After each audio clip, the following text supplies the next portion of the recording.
మనం తీసుకునే నిర్ణయాలు నిజంగా మనవి కాదని, మనల్ని ఎవరో వెనక నుంచి ఆడిస్తున్నారని ఎప్పుడైనా అనిపించిందా? మన ఆలోచనల మీద మనకే పట్టు తప్పుతున్నట్టు, మన ప్రవర్తనను మనమే అనుమానించే పరిస్థితి ఎప్పుడైనా ఎదురైందా? ఒకవేళ అలా అనిపిస్తే, అది కేవలం మన ఊహ కాదు. మన మెదడు లోతుల్లోకి చొరబడి, మనల్ని కీలుబొమ్మలుగా మార్చే ఒక చీకటి ప్రపంచముంది. దాని పేరే డార్క్ సైకాలజీ. రండి, ఈరోజు ఆ మ్యానిపులేటర్ల ప్లేబుక్లోని ప్రతి పేజీని ఒక్కొక్కటిగా తిరగేద్దాం. సరే, ఈరోజు మనం ఏం తెలుసుకోబోతున్నామంటే, మొదటగా మనల్ని బంధించే ఆ కనిపించని తీగల గురించి చూద్దాం. ఆ తర్వాత మన రియాలిటీని ఎలా మార్చేస్తారో, మన ఎమోషన్స్తో ఎలా ఆడుకుంటారో అర్థం చేసుకుందాం.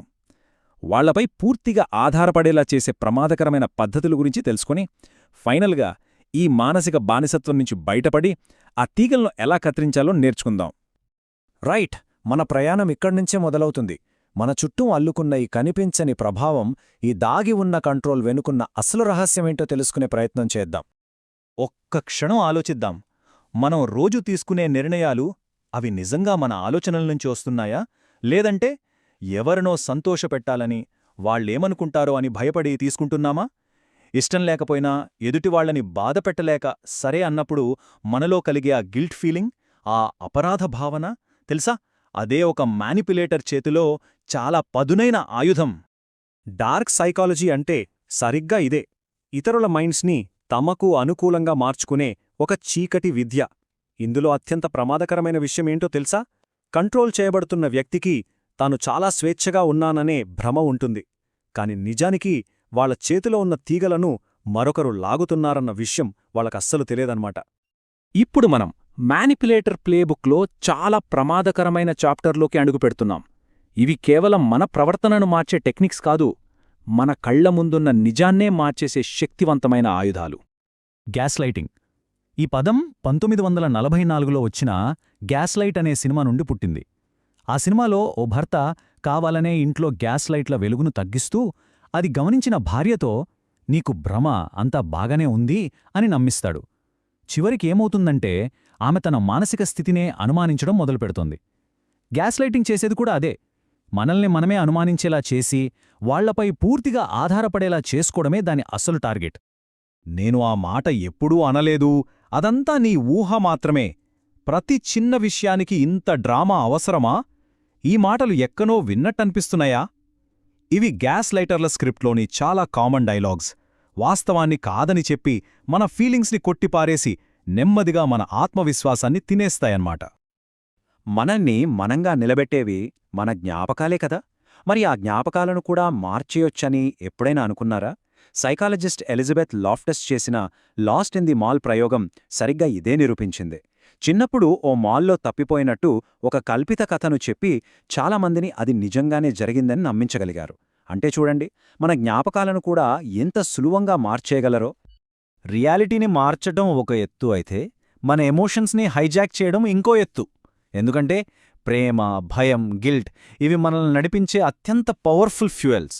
వాటి కంట్రోల్ ప్యానెల్ మ్యానిపులేటర్ చేతికి చిక్కితే ఎలా ఉంటుందో ఇప్పుడు చూద్దాం. లవ్ బాంబింగ్ ఆ పేరులోనే ఉంది మొత్తం.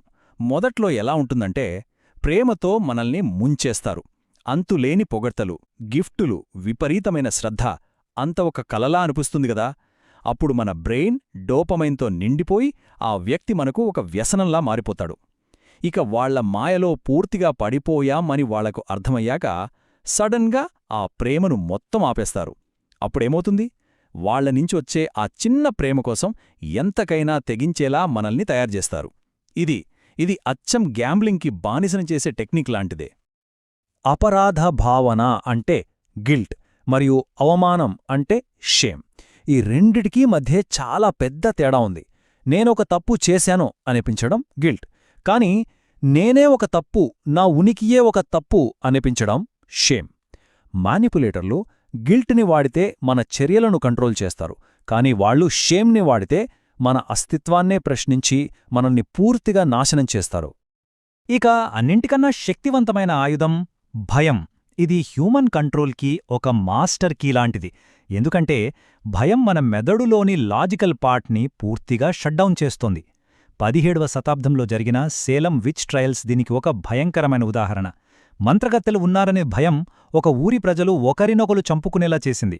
అంటే భయం ఉన్న చోట విచక్షణ ఉండదు. ఇక్కడి నుండి మనం మ్యానిపులేషన్ యొక్క చివరి దశలోకి, అంటే దాని ఎండ్ గేమ్లోకి వెళ్తున్నాం.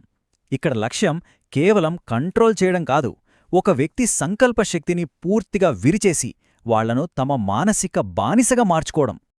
బ్రెయిన్ వాషింగ్ ఈ పదం వెనగానే మనకు సినిమాలే గుర్తొస్తాయి. కానీ ఇది చాలా కఠోరమైన వాస్తవం. దీనికి అత్యంత భయంకరమైన నిదర్శనం జోన్స్టౌన్ ఊచకోత.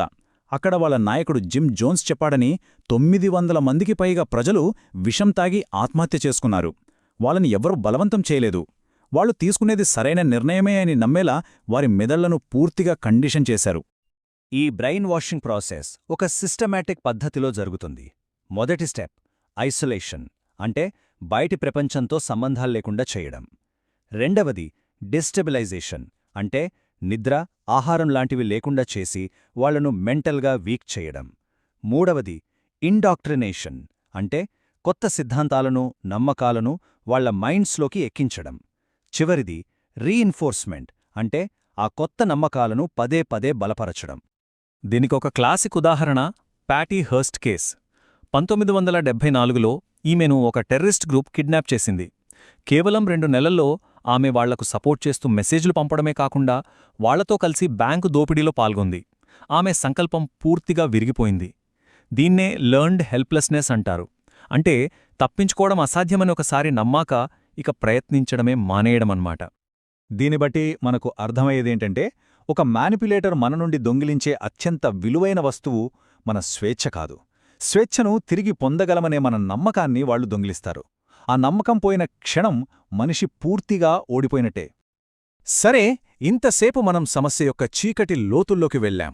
ఇప్పుడు వెలుగువైపు ప్రయాణిద్దాం. ఈ మ్యానిపులేషన్ అనే చిక్కటి అడవి నుండి బయటపడే మార్గాలను వెతుకుదాం. మన మనసును, మన స్వేచ్ఛను ఎలా తిరిగి పొందాలో చూద్దాం. ఈ మెంటల్ అటాక్స్ నుంచి మనల్ని మనం కాపాడుకోవడానికి ఇదొక టూల్ కిట్ లాంటిది. మొదటిది క్రిటికల్ థింకింగ్, అంటే విమర్శనాత్మకంగా ఆలోచించడం, చెప్పిందల్లా గుడ్డిగా నమ్మొద్దు.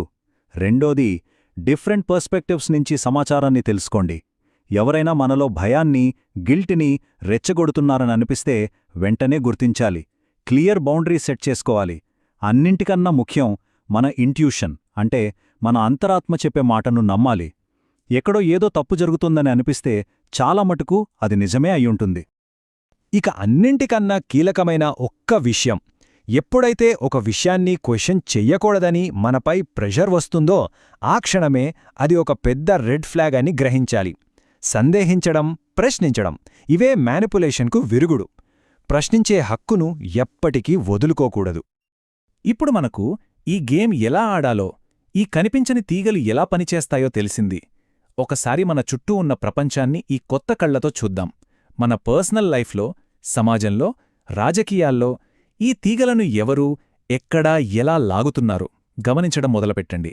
ఎందుకంటే తీగలని చూసినవాడే వాటిని తెంచగలడు.